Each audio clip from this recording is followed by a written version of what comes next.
Indiana. Mr. President, I come to the floor today to discuss the topic of religious freedom. This issue is an important component in the debate on the legislation that we are currently considering, but it's also an issue that defines, I believe, who we are as a nation, as well as the rights granted to us in the Constitution. To paraphrase what Thomas Jefferson said in 1807, "For Americans," he said, "among the most inestimable of our blessings is the blessing of liberty, to worship our Creator in the way we think most agreeable to His will, a liberty deemed in other countries incompatible with good government, and yet proved by our experience in America to be its best support." From Jefferson's time to today, freedom of religion has been a core American principle our founding fathers put their lives on the line for, and a principle that generations of Americans in a uniform have defended so we can all enjoy this cherished freedom. Unfortunately, this principle of religious freedom is under attack across our country today. Though in many cases these attacks may be subtle, make no mistake, we are seeing the free exercise of religion and freedom of speech constrained and restricted. We've seen it in the administration's rule regarding church-affiliated groups to facilitate insurance coverage that includes contraceptives and abortion-inducing drugs despite their deeply held religious beliefs. I think about my alma mater, Wheaton College in Illinois, which incidentally was the school from which Billy Graham graduated years ago. I appreciate the minority leader and majority leader's reference to his life as he celebrates his 95th birthday. Billy Graham had an important impact on my life and millions, not just of Americans, but people around the world. And I appreciate that recognition that has been given here by our leaders. But I also think about our Indiana-based university, Notre Dame.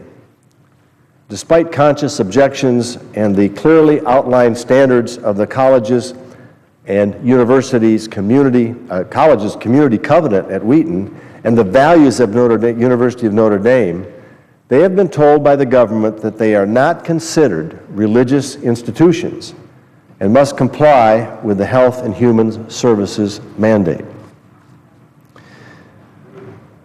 Let me describe a little bit the thread of faith that runs through every aspect of a school like Wheaton College, and the values of faith expressed frequently in a number of ways by the University of Notre Dame. If you tune into the Notre Dame football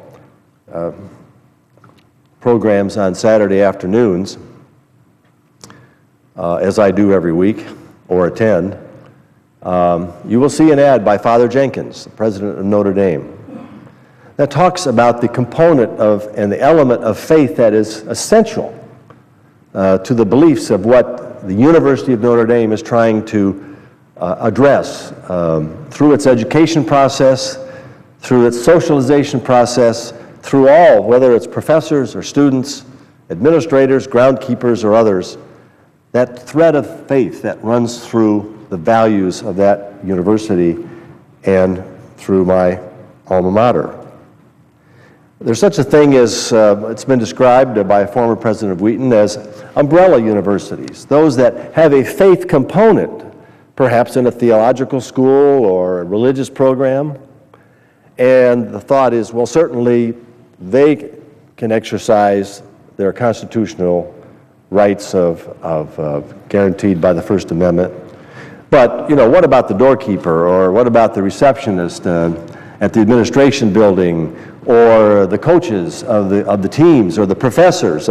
Sure, the professor of theology, professor of religion, but professor of science, a professor of economics, a professor of business, how does that apply? Or what about the groundskeepers, or those that serve the meals in the cafeterias to the students? Well, there are those types of institutions, and there's an argument that it is not systemic. It is not the thread that runs through every aspect of the program. And this applies to homeless shelters, faith-based institutions all across America. Some are secular related, some are a mix of secular religious, and some are systemically faith-based. The thread of faith runs through every aspect of their program or this institution. So what we're talking about here is a situation where institutions of education, like Wheaton College and the University of Notre Dame, or faith-based institutions reaching out through homeless shelters, food kitchens, any number of programs provided by faith-based institutions or individuals engaged in this that believe that the thread of faith is important to their success, and that's why they're there. Those have been told by the government that they're not considered religious institutions and must comply with the Health and Human Services mandate. Last year, the administration officials said they worked out a compromise on this rule. But the fact is that the mandate still exists. These institutions should not have to facilitate insurance coverage for products that are counter to their moral beliefs, in my opinion, to require faith-based institutions to betray the fundamental tenets of their beliefs and accept this violation of their First Amendment rights guaranteed by the Constitution is simply wrong. I think about the healthcare professionals who have been required by the government to participate in medical procedures that violate their rights of conscience and their deeply held religious beliefs about the meaning of life and when life begins. I think about the recent efforts in many states to force churches and religious professionals into performing rituals or ceremonies that run counter to their faith. So what is at stake here is of extreme significance. Established in our nation's founding days and sustained for over 200 years, this principle is at the very core of our system of government, as Jefferson was trying to say. We can't pick and choose when to adhere to the Constitution and when to cast it aside to achieve political prerogatives. We must consistently stand for these timeless, constitutional, granted privileges and rights. And the legislation before us raises very serious concerns regarding religious freedom. The so-called protections for religious liberty in this bill are vaguely defined and do not extend to all organizations that wish to adhere to their moral or religious beliefs in their hiring practices. For example, the religious beliefs of faith-based child care providers and small business owners would be disregarded under this legislation. Faith-based daycare providers could be forced to hire individuals with views contrary to the faith-incorporated values of these daycare providers.